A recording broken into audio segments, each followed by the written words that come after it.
चले बात कर लेते हैं। हाँ जी, अरविंद बताएँ, डिबेट करेंगे? हाँ सर, डिबेट करेंगे।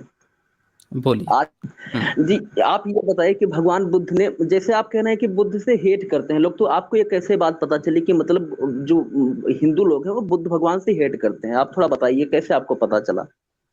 ऐसा आपको क्यों लगता है? नहीं, इसका कई कारण हैं, इसका मैंने कारण आप लोगों को दिखाया भी है, एक जगह थोड़े दिखाया है। मैंने तो जी, बार-बार दि जो आप मूर्ति पूजा की जो आप बात बता रहे हैं, मूर्ति पूजा तो वेद में नहीं है, तो उसकी बात हम नहीं करते हैं। हाँ, फिलहाल वो बाद में अच्छा ठीक है, ठीक है, ठीक है। हाँ। अच्छा ये बताइए नहीं है तो सनातनी आप कैसे हुए? हाँ, वही बताइए ना, बता रहा हूँ सर। सनातनी फिर कैसे हाँ, हुए? पूरी बात सुनिए। हुँ। जी, जी। सर, कहने का मतलब ये है कि एक थोड़ा अगर कोई चीज़ अगर सामने फ़ोटो के रूप में अगर होती है, तो वो ज़्यादा ज़्यादा जल्दी समझ में आता है। अब आप कह रहे हैं कि बुद्ध में मतलब कि मूर्ति पूजा नहीं, इस्लाम में नहीं है। इस्लाम में भी भगवान शंकर को माना जा रहा है, वहाँ पर काबा में जो पत्थर लगा हुआ है, वो भगवान शंकर जी ही हैं।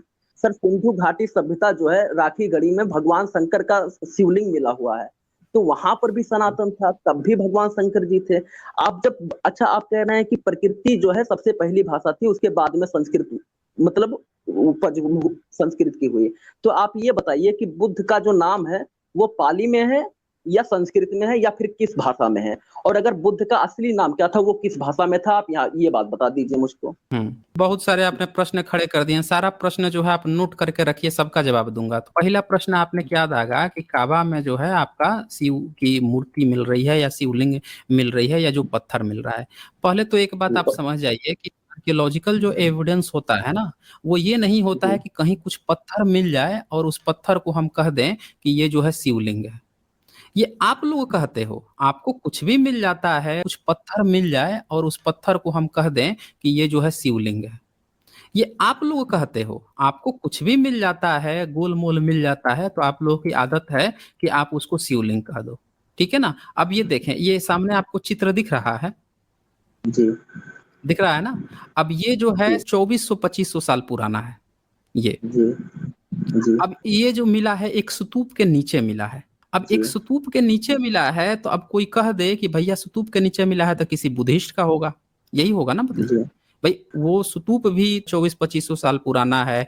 उसके ईंटों की डिज़ाइन देख के पता चल गया है कि वो मौर्य काल से पुराना स्तूप है। तो ये तो पता चल गया जी, कि किसी बौद्ध भिक्षु का है वही स्तूप बनाते हैं। लेकिन अभी भी कोई ये कहे कि अब ये बुद्ध का ही है, ये कैसे पता चलेगा? ये जी, तो हम नहीं कह सकते ना कि ये बुद्ध का ही है, उसके लिए भी तो सबूत होना चाहिए ना। तो देखिए इसके ऊपर यहाँ पे लिखा हुआ भी मिल गया कि सलिल निधाने बुधसा भगवते यानी relics of Buddha Lord. Lord ये लोग इंग्लिश में लॉर्ड लिख देते हैं, मतलब कि ये बुद्धा का बोन्स है। ये बात यहाँ पे मिल जी, गया, तब प्रमाणित हुआ कि ये बुद्ध का बोन है। इसको कहते हैं आर्कियोलॉजिकल एविडेंस। मतलब कोई चीज़ मिल भी जाए ना वहाँ पे, तो हम उसको ये नहीं कहते हैं कि ये सबूत है। हमें और भी उसके भीतर घुसना होता है फर्दर एविडेंस। अब जैसे वहाँ कोई पत्थर है, उस पत्थर पर मुस्लिम की अपनी आस्था है। कोई चाटता है, कोई कुछ करता है, कोई पत्थर मारता है या कुछ भी करता है उसको। लेकिन इसका मतलब ये नहीं है कि वो पत्थर है तो आपका शिव ही है या शिव का लिंग ही है। आपको गुरु ये नानक भी जी ने कहा। दिखाना पड़ेगा, सुन लीजिए मेरी बात। आपको वहाँ पे ये भी दिखाना पड़ेगा कि उस पत्थर जो है ना, अगर काबा से मिल रहा है तो काबा के पहले वहाँ पे क्या था? आपको ये साबित करना पड़ेगा आर्कियोलॉजिकल एविडेंस से कि काबा से पहले क्या था। आपको वहाँ का अरब का इतिहास उठाना पड़ेगा। अरब का इतिहास उठाओगे तो आप पाओगे कि वहाँ पे तो तरह-तरह की मूर्तियाँ थी। जी, 360 अलग-अलग तरह की मूर्तियाँ थीं। जी, इसका ज़िक्र ये खुद अपने कुरान में भी दे देते हैं। वहाँ के जो इतिहास जी, है उससे भी पता चलता है।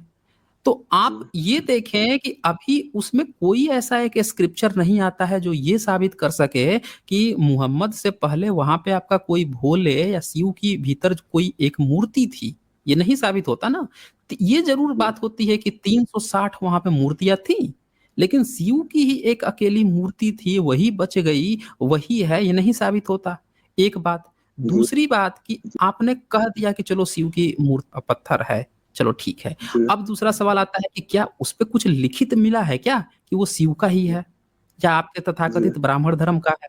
तो वो भी जी, उसपे लिखा हुआ नहीं मिलता। अच्छा तीसरी जी, बात कि क्या उस समय ब्राह्मण या आपका जो तथाकथित हिंदू हैं अरब क्षेत्र में रहते थे क्या वहाँ पे? तो उसका भी जी, कोई सबूत नहीं मिलता। तो आप क्लेम तो सीधे आप लोग कर देते हो, लेकिन जो एक्चुअल जो सबूत होता है ना, जिसको हम सबूत कहते हैं, जिसको एविडेंस कहते हैं, कि उसके आधार पर हम फाइंड आउट करें कि वास्तव में क्या यहाँ पे था भी कि नहीं था, ये सारा साइंटिफिक ढंग से एनालिसिस करना होता है।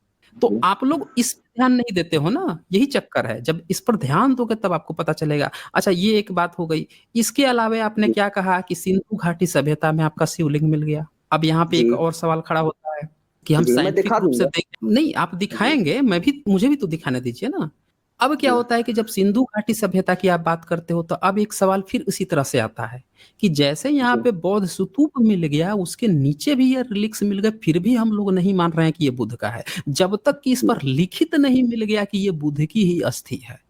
ठीक जी उसी तरह से, ठीक उसी जी तरह से जिसको आप वहां शिवलिंग कह रहे हो, वो आपको दिखाना पड़ेगा कि वहां अगल बगल कोई टेम्पल था शिव का, और ये जी भी दिखाना पड़ेगा कि वो जो पत्थर है, क्या उस पर लिखा हुआ है क्या कि ये शिव का ही लिंग है। ये भी आपको दिखाना पड़ेगा। अगर आप नहीं दिखा पाओगे जी ना, तो हम लोग जी नहीं मानेंगे। जैसे इस पर अगर नहीं लिखा रहता कि ये बुद्ध का रिलिक्स है, तो कोई नहीं मानता कि ये बुद्ध का है। ये हम लोग जरूर मान लेते कि किसी बुद्धिस्ट का होगा, क्योंकि बुद्ध स्तूप के नीचे मिला है। जी आपका तो जिसको शिवलिंग बता रहे हो, वो किसी टेम्पल के भी नीचे नहीं मिला है। इवन पूरे सिंधु घाटी सभ्यता में टेम्पल भी नहीं होते थे। तो एक चीज देखे ना, आपका कुछ भी नहीं मिल रहा है, एक पत्थर मिल रहा है, और उस पत्थर जो है छोटा सा पत्थर है, बहुत छोटा सा पत्थर है, 6 इंच 7 इंच का पत्थर है, 8 इंच का पत्थर है, उसको जो है आप लोग झूठ मूठ का बना दिए कि ये शिवलिंग है। जबकि पूरा अच्छा वहां का हिस्ट्री, और एक चीज और, यहाँ पे जी ये डिफाइंड है कि 2600 साल पहले जो है बुद्ध थे, और उनके जी समय ड्यूरेशन भी मैच कर रहा है। आप लोगों को तो सिंधु घाटी सभ्यता का इतिहास भी नहीं पता है, आपके किसी अच्छा धार्मिक ग्रंथ में उनका जिक्र नहीं है। यहाँ पे मल्टीपल जिक्र था कि हैंसोंग जो है वो आके बता रहा है, यहाँ पे जो है और भी आर्कियोलॉजिकल एविडेंस सपोर्ट कर रहे हैं, फाहियान भी बता रहा है, मेगस्थनीज भी बता रहा है, ये बुद्ध का जिक्र कर रहा है। तो यहाँ पे मल्टीपल चीजें इसको सपोर्ट कर रही हैं। अच्छा, इनका जैसे 2600 साल पहले स्तूप मिला, तो 2500 साल पहले, 2400 साल पहले लगातार स्तूप मिलते जाता है। आपका शिवलिंग अगर इंडस वैली सिविलाइजेशन में था, तो उसके बाद से भी लगातार शिवलिंग मिलना चाहिए, जो नहीं मिलता है, नहीं मिलता अच्छा है बिल्कुल। हाँ, यही मैं बोल रहा हूँ ना आपका, कि आप जो है जब साइंटिफिक रूप से देखें, मैं ये नहीं कहता हूँ कि आप यहाँ पे डिबेट करने आए हैं तो आप भक्त हैं या ये हैं। मैं ये कहता हूँ कि आपको भी जब कोई ये बात कहे ना, आप वास्तव में अगर फाइटर हैं, हिंदुइज्म की आप रक्षा करना चाहते हैं, तो आप भी साइंटिफिक बनिए ना। जैसे हम लोग साइंटिफिक बन के अपनी बातें रख रहे हैं, आप भी साइंटिफिक रूप से एविडेंस को चेक कीजिए ना, तब तो आप अपना हिंदू चलिए धर्म बचाएंगे। चलिए साइंस है पर बात कर लेते हैं थोड़ा सा। नहीं, सर आप साइंस कीजिएगा जो बात, है नहीं 1 मिनट रुकें, आप कीजिएगा बात। मेरी जी बात पहले समझें आप। जैसे मैंने आपको जी बताइए। बताया एविडेंस पहचानना, अगली बार जब जी आप किसी को ये क्लेम करें ना कि भाई इंडस वैली में ये मिल गया, वहाँ मिल गया, तो साइंटिफिक रूप से हर पहलू को देखें। यहाँ पे देखें, जी इस बोन पर लोग आए थे क्वेश्चन पूछने के लिए कि इतना सारा सबूत आपने दिखाया, तो क्या ये भी हो सकता है कि ये बाद में किसी ने रखवाया हो? भले ही इस पर लिखा है क्या बाद में, कि ये तक क्वेश्चन उठ रहा है। और यहाँ पे आप सीधे-सीधे कहते हैं कि वहाँ पे एक पत्थर मिल गया, तो हम लोग शिव का लिंग मान लें उसको। जी ठीक है जी ना? मैं बताऊं कि ये जी हाँ, ये पूरा एक ढंग होता है एक-एक चीज़ एनालिसिस करने का। बोलें, अब बोलें। और कोई क्लेम सर था क्या आपका, जो आप उठाए थे? हाँ, मैं बता रहा हूँ। सर पहली बात तो है कि सनातन प्रकृति की उपासक है। अब प्रकृति से ही साइंस है। आप साइंस ने कोई ऐसी चीज़ इजाद ही नहीं की है कि वो प्रकृति में खोज कर रही है। उन्होंने कुछ नया नहीं बनाया है। तो चलिए थोड़ा साइंस पर बात कर लेते हैं। साइंस ने आज तक कौन सी ऐसी चीज़ बना दी जो कि मतलब निर्जीव से सजीव बना दिया हो? कुछ ऐसा उन्होंने बनाया? और अगर बनाया तो आप बताइए कुछ मतलब अगर आपके पास हो जानकारी तो बताइए किसी निर्जीव वस्तु से उन्होंने कुछ सजीव बना दिया हो? हाँ, चलें, हेलो? बड़ा अच्छा आपका प्रश्न है। थोड़ा रुक जाएँ 1 जी, मिनट। वरुण जी ने यहाँ पे लिखा है, देखिए ये आपके लिए इन्होंने लिखा है। वरुण जी यहाँ लिख रहे हैं, लो आ गया, जो इस्लाम को भी ब्राह्मण धर्म में बोल रहा है। देखिए ये आपके लिए ही ये प्रश्न आ ही गया। इन्होंने शुरू में ही आशंका जताई थी। अच्छा जी। देखिए ये चले गए क्या ये? अरे भाई साहब, इन्होंने कुछ, वरुण जी आपने क्या लिख दिया? देखिए आपने तो कॉलर को भगा दिया। अरे अरविंद जी, इसमें क्या है भाई साहब? वरुण जी ऐसा ना करें, देखिए आपने इतना खतरनाक मैसेज कर दिया, आपने लिख दिया यहाँ पे कि लो आ गया जो इस्लाम को भी ब्राह्मण धर्म बोल रहा, और वो भाग गए, अरविंद जी भाग गए। हैं। अभी वो डिबेट करने के लिए राजी हुए थे आगे, अभी साइंस बोल रहे थे, पता नहीं क्या उसमें। कोई बात नहीं, आए तो नहीं है, मैं वेट कर रहा हूँ। फिलहाल इनका जो प्रश्न था उसका जवाब दे देता हूँ।